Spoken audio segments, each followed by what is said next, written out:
हनुमानाची विटंबना केली जाते.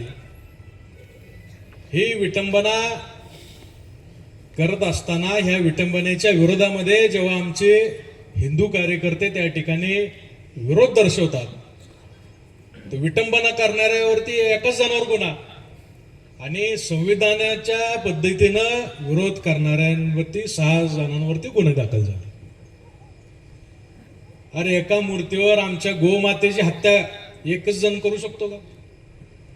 तिचे तुकडे करून तिचं रक्त आणि मांस आमच्या मारुतीच्या अंगावर फासण्याचं काम एकच व्यक्ती करू शकतो का? कुठंतरी पाणी मुरतंय. प्रशासनातल्या अधिकाऱ्यांना माझं आव्हान आहे की आता हे सरकार हिंदुत्ववादी सरकार आहे आणि या हिंदुत्ववादी सरकारामध्ये जर आमच्या हिंदूंवरतीच अन्याय होऊ लागला तर तुम्ही वेळीच सुधारा, नाहीतर तुमचे काही खैर नाही.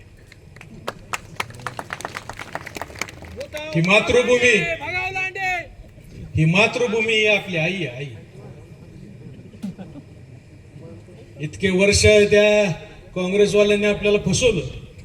देशाचा बाप म्हणतो ते महात्मा गांधी म्हणायचे. अरे ते काय आमचा बाप नाही, ते पाकिस्तानचा बाप असेल.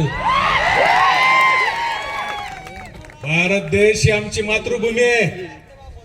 भारत भूमी आपली आई आहे. आपला बाप कोण आहे माहिती आहे का? हिंदू धर्म हा आपला बाप आहे.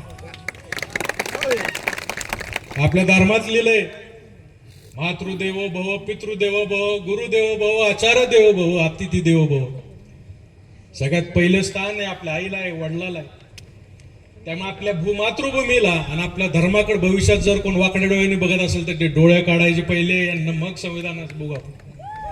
कारण ही लांडी जर आपलं संविधान मानत नसतील, ही लांडी जर आपलं संविधान मानत नसतील तर संविधानाच्या माध्यमातून न्याय मिळणं फार अवघड आहे.